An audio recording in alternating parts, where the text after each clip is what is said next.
So I'm just heading down to Kensington like I do lots of the time. Going down there to pick up comic books, but they're also having Diagon Alley, so I'm going to check that out as well. Basically, they turn all of Kensington into Harry Potter Street, so we'll see what's going on down there.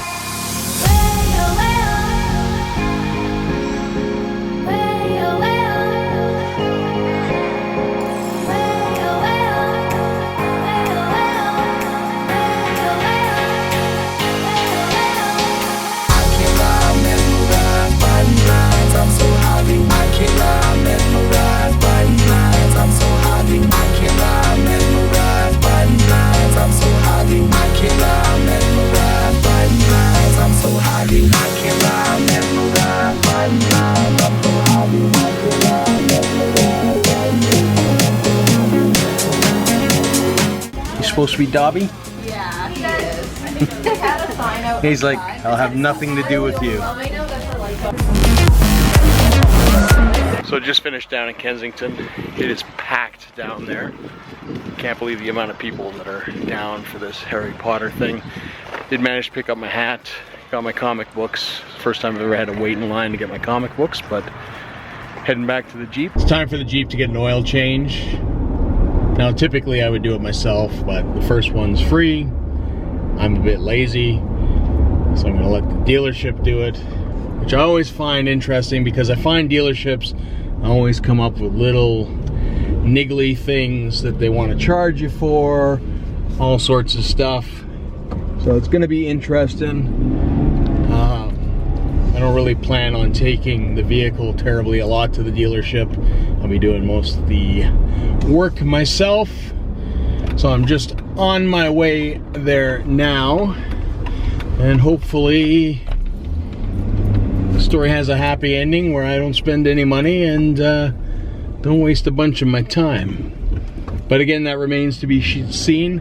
I am not terribly confident in any dealership whatsoever, and especially when it comes to things like service and all that kind of good stuff. I just find that a lot of times that they are looking to line their pockets versus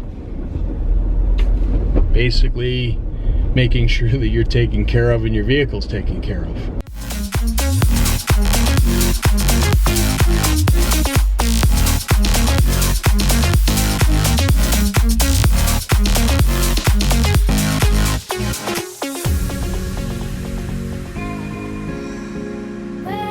Alright, so here's the deal. I got my oil changed, no surprises, so that is awesome.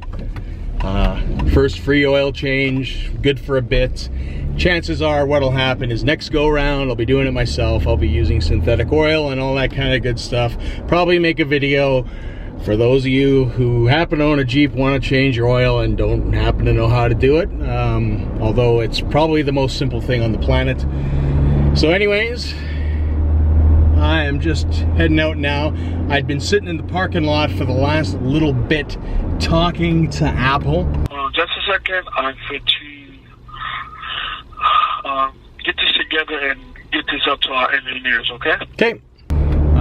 The surprise, which wasn't a bill at the dealership, was rather that as I was driving there, my wrist became extremely hot. It was started off as warm and then it got hot, and it got to the point that I actually had to pull over to take off my Apple Watch, which was really kind of freaky, and it was extremely hot. So I turned off the watch. I actually went to see if there was any problems on the website. There wasn't anything indicated, so I went through Apple Care. Essentially, I was given an app by the website. I went through that app and went through a series of probably 4 people. There was some irritation on my wrist, which it's pretty much gone now, but I mean, if I had not pulled over and stopped and waited, you know, the extra 5-10 minutes to get to the dealership, I probably would have had a problem.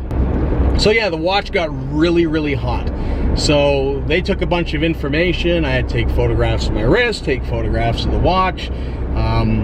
I thought they would just honestly set me up with an appointment for Apple Care to go into one of the retail outlets that we have in the city here, drop off the watch, and it would be sent out for repair, and that would sort of be the end of it.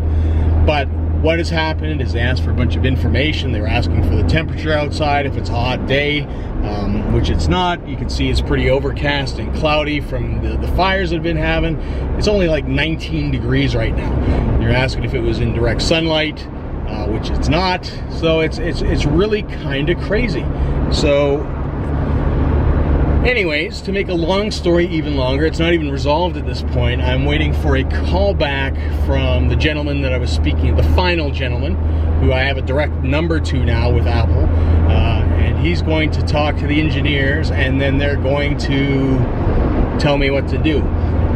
My guess is that at some point I'm going to be going to the Apple store to drop off the watch, because personally I don't know what's going on. It just seems really, really kind of weird what happened. I imagine they're going to want to take a look at that watch because it got really, really hot. I don't know what was happening. I managed to look at it and I charged my watch to full power, so I'm starting at full power every day.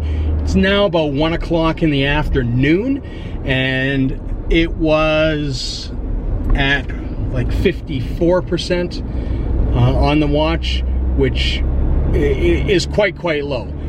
Normally around this time I go for a walk about, go to Subway. I walk to a Subway close to my place, grab a sub. You know, it's all part of me being a little healthier in that I actually go and walk a few kilometers to go get lunch instead of sitting on my ass. But anyways, that didn't happen today, so I mean, I haven't really used the watch at all. It's been sitting on my wrist and doing nothing. I've been on the computer, so I've been answering tweets and all that kind of stuff as normal via the computer. So it's actually really, really interesting that this has happened. He said in about 4 hours he'll give me a call back, so I'm very interested to see what they come back with. Like I said, I'm probably gonna have to make myself a trip. I would rather just go now, to be honest, to the Apple store, but looks like I'm gonna have to wait,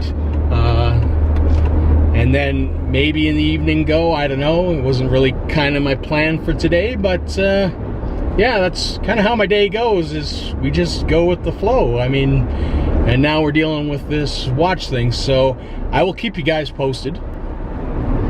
Well, we'll come back. I mean, I'm obviously going to hopefully get a call sometime today. We'll see what's up.